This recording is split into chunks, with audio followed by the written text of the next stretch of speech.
What's up, Internet? Welcome to this week's Image Comics reviews from the Comics Pals. Thank you to Image for sending us the advanced reviews of all of their weekly books every week so that we get a chance to review them here for you folks, day and date. This week, we are going to be getting a look at Second Chances #1, as well as Radiant Black #7. Of course, Second Chances, a brand new book. Mostly a pretty fresh creative team, too. Not too many names that I recognize. I got to say, I had it pulled up. I don't see them. Someone want to pull those up for me while I jump into this book. But Second Chances, a new #1. It is a very interesting styled book. We've got a black and white art style.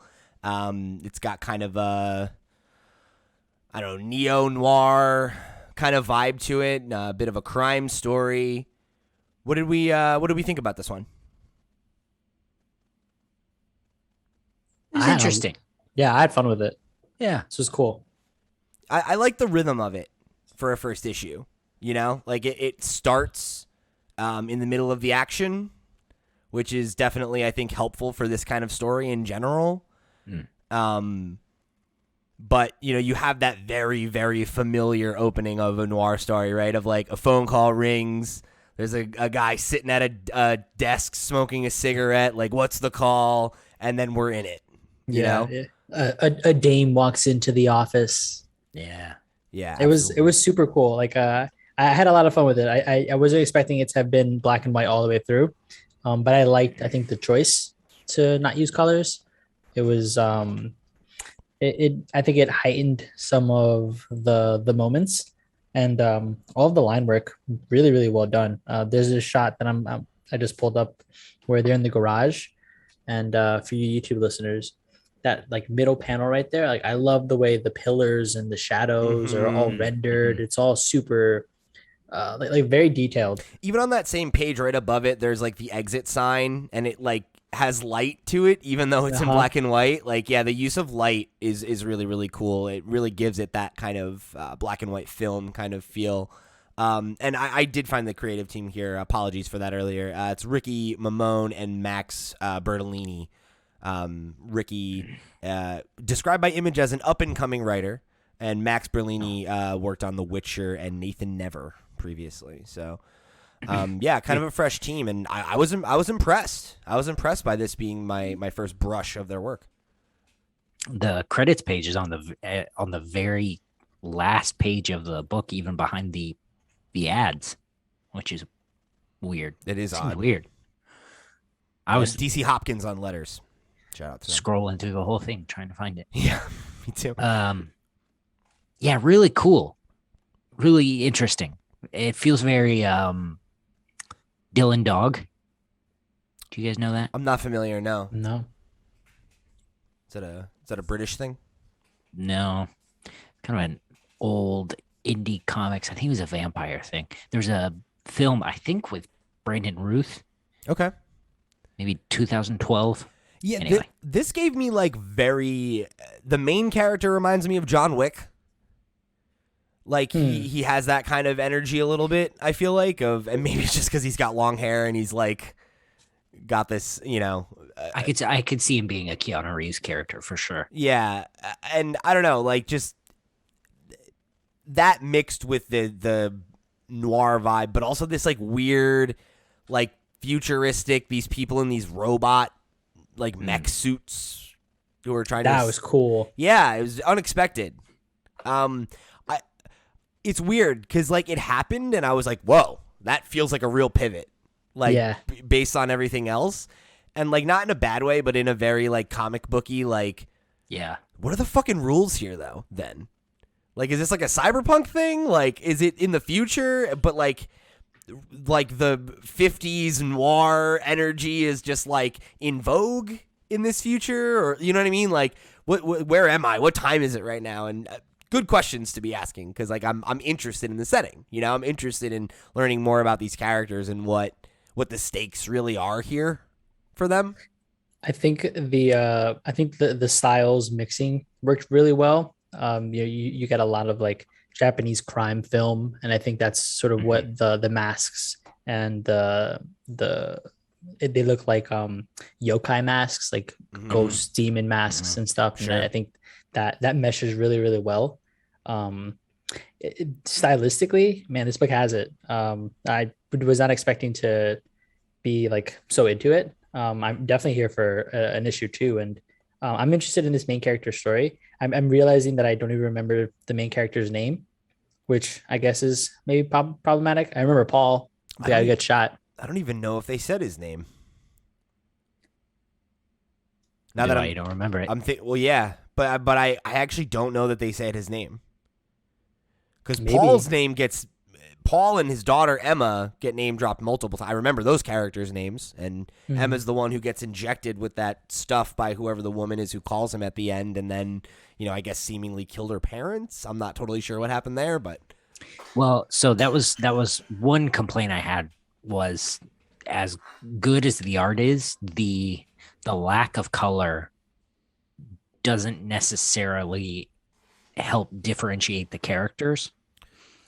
Because when our main character breaks into the house, I thought the girl who got the shot was dead on the floor. And then she attacks him. Oh, at like towards the end. Yeah.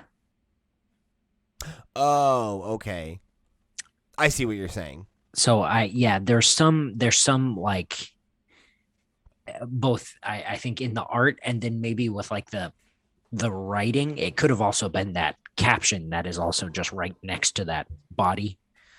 I don't know. It just didn't. I see. It just didn't work for me the way that idea wasn't quite conveyed, I think, correctly in my head. Like in the Interesting. context of the pacing at that point, because of Yeah. where that box is placed. Like I'm showing it for the YouTube audiences, like over here on this side, you associate it with the body because we were just talking about how the killer would have already reached the house and they were in danger and stuff, and that was her. Oh, fuck. Wait. Emma is the person, I guess, wrapping up the bodies. Right. Yeah, she is. Yes. Yeah, so Emma is the daughter I missed of that Paul. completely. And she gets met in this parking garage by the woman who calls him at the end, and she injects her with whatever this thing is that's Right. making her hallucinate, and then she went to her parents' home, and her dad's already dead, so I don't know if maybe she killed her mom, she killed some of the people that work there or Yeah. something. Tying up loose ends. Yeah, I'm not Yeah.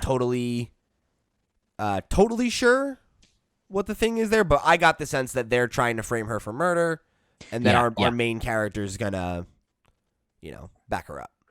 I thought it was the main character unwrapping the bodies, and that was why. Oh, I see. Okay. And I think that sort of, that even sort of adds a little bit. The clothing designs there I sort of missed, but Mhm. Yeah, I think that's the thing is I think that the outfits did a good job of visually making the characters feel distinct. For me anyway. I'm not discrediting that you had that confusion, but because Right. she's got like the puffy jacket on and everything, and that was the thing that kept me consistent with who she was. That she's got this very like boa like fur trim on her coat. Yeah. And our main character's got the more like Miami suit with the loud print shirt and no tie kind of look going on. This was fun, man. Yeah, I'm cool here book. for it. I dug it. I really enjoyed it. I thought it was like a nice first issue. It's brisk. It doesn't, it makes good use of its time, and I think it definitely does a good enough job of explaining things to get you on the hook, but not so much that I feel like I have all the pieces yet, So Yeah. I got to see an issue 2 and issue 3 to see if I'm really on the hook for it, like long term. But as an issue number 1, I thought it was pretty strong showing. I gotta say the art, while it was good here, I don't know if it's something that I would want to keep reading and keep seeing. I liked it here, but I don't know. It's a style that for me could and has historically sort of gotten old, I guess is the best way to put it. With lack of colors, or like the way that he draws. More the style, not necessarily this artist, but I see. Okay. there are people with a similar style who, over a longer period, just it sort of loses something as it goes on. Sure. Yeah. Yeah, I don't know. I think that's why I feel like it's a book I need to see more of. Yeah.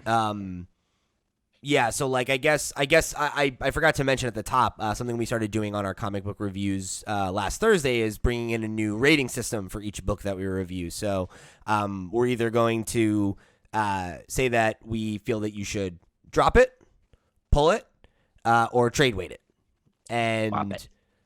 I think for me, I would pull it right now because Same. I like this first issue and I feel like I want to get another one and see how I feel about it. But I think that's for me. I don't necessarily think that this is like a book that everybody needs to go pull. But if what we said about it sounds interesting to you, if the art style and you like a noir action adventure type story, it seems like a for fans of the genre type thing. Maybe not a breakout, standout must read, but I found it engaging, and I'm willing to give it at least another issue or two to see if it does hook me. Yeah. Okay. Based on that rating system, I think I might cautiously trade weight it. Okay. Yeah, I think that's fair to say. I'm with you, Pete. I'm pulling this. Yeah, I definitely want to see what issue 2 has in store. All right, so let's jump into Radiant Black number 7. Of course, this is by Kyle Higgins with Marcelo Costa on art, and then we have Natalia Marquez on colors and Becca Carey on letters. So issue 7 is both the start of a new arc and kind of picking us up from the cliffhanger that we were left with in issue 5, right? Issue 6, we had a fill-in artist. We went back and got the backstory on Radiant Red. So this is kind of following up on the team being assembled. We're getting seemingly the introduction of our primary villain, or at least one of our main antagonists here. And we see the Radiants kind of get into their first fight together, which is, I think, the thing that we were all jazzed about and excited about coming out of issue number 5. So, Kale, I'll start with you.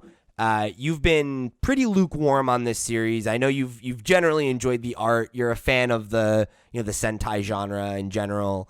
And it was when we got the reveal of the team that I feel like you really perked up with this book. So how did you feel about issue number 7 now that we kind of got our first taste of them in action and them kind of trying to get in a rhythm with each other as a team?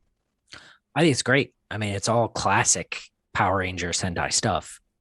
I think the action is really cool. I think, I think we get better looks at the costume variations, which I think is dope.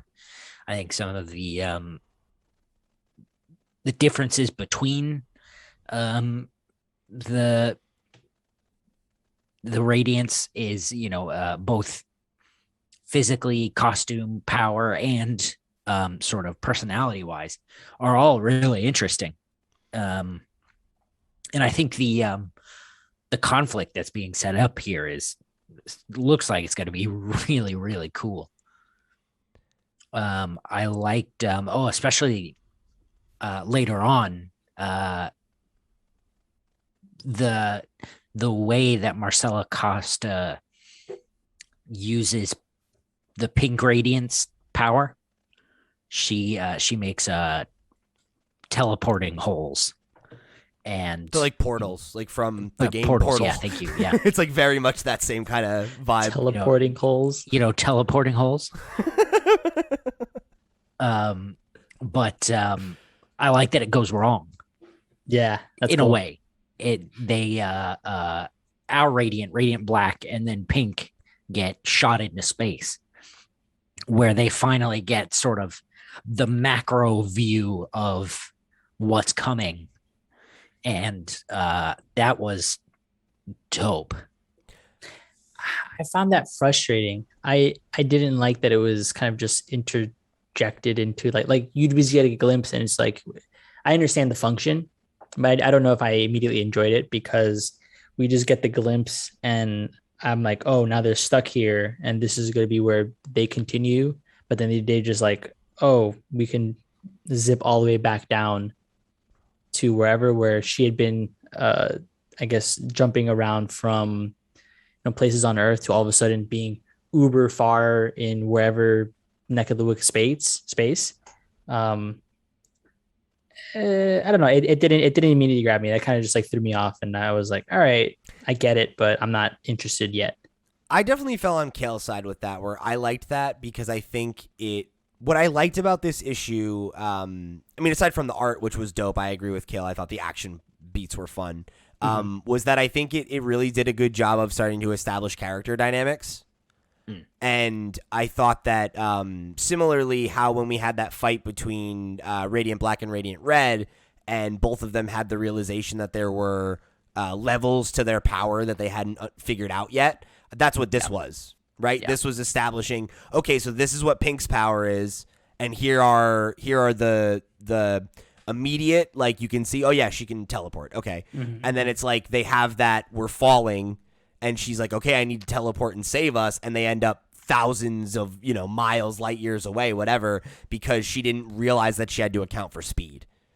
And that's something where you're like, okay, that actually teaches you a lot about the mechanics of this world, as well as, to Kale's point, teasing what's to come in the narrative and like upping the stakes a little bit, while also doing that in a way that's non-exposition based. And because they get stuck in that scenario, you also have the opportunity to have Radiant Black and Radiant Pink, who have only kind of just met, and every single one of their dialogue interactions up until this point have been them kind of like talking shit to each other. Yeah. Then their backs are up against the wall. Radiant Black has an idea. We figure out that their powers can combine and have results that we didn't realize. That's another new piece of information that didn't have to be exposited. And they become friends, right? And like maybe not like they're not BFFs or whatever, right? But like they go from being at odds to like they survive, and she's like, holy shit, we're not dead, and he's like, you totally killed it, and she's like, are you kidding me? What did you? They have that moment of like, oh cool, there's chemistry here, like we could be a team. They see bond. The team starting to build. What were you gonna say, Kel? They bond. Yeah, exactly. And then on the other side of things, right, we see like Yellow and Red are broken off now, so they're going to get a chance to have some character building moments, I would imagine, in this next issue as we ideally learn more about our villain. I don't know. I thought this was a really well-paced issue that made good use of its time. And I think it probably feels that way, and like maybe because I'm grading on a bit of a Radiant Black curve, because there have been a lot of issues where very little happens, and this feels like it was very, very deliberate in every choice that it made, and every moment either enhanced character, our understanding of the universe, or the overall scope of the narrative a little bit. And I appreciated it for that.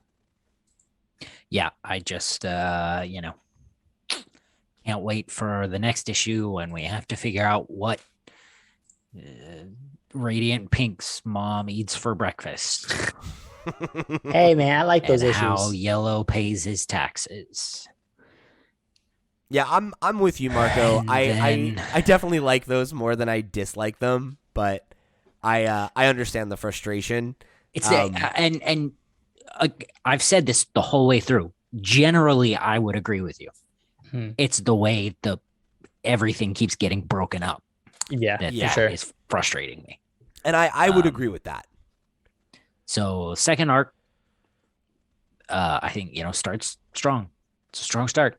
So, I think my major takeaway from this issue is like I just hope things are more focused from here. I do, because I think that issue 5 and issue 7 back to back, like in a vacuum, is the kind of pace that I want for this book. Yep. Because now that it's moving, I don't want it to stop.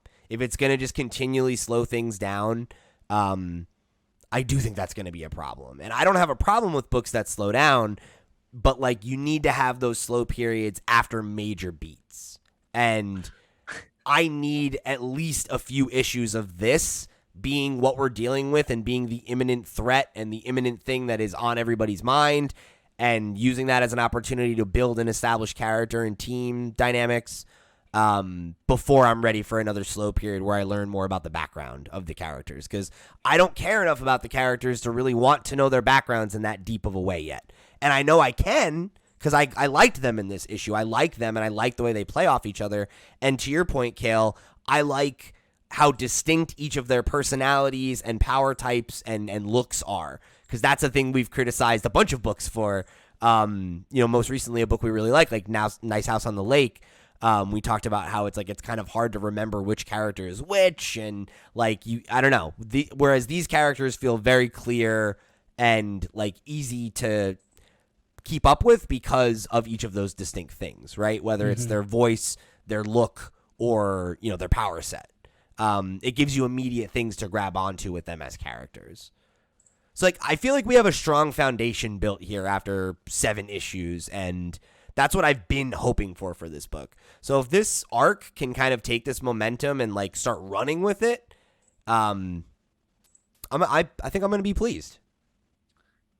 My expectations are not high, though.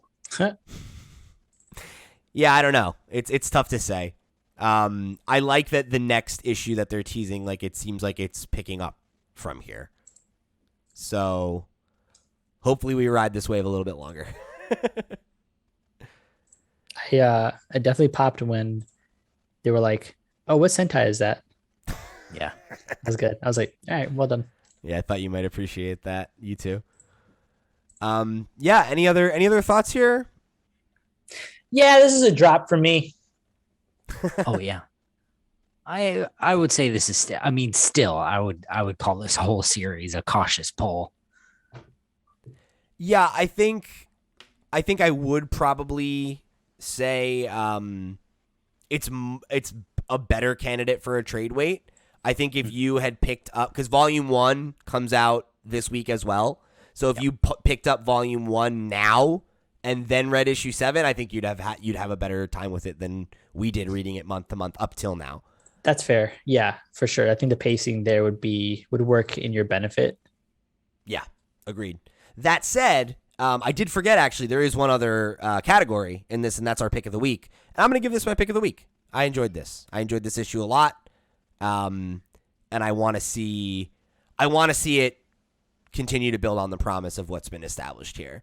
If it doesn't, I don't think I have a lot of rope left to give this book. Mm-hmm. Sure. If it slows down to a point where I feel like it's crawling again.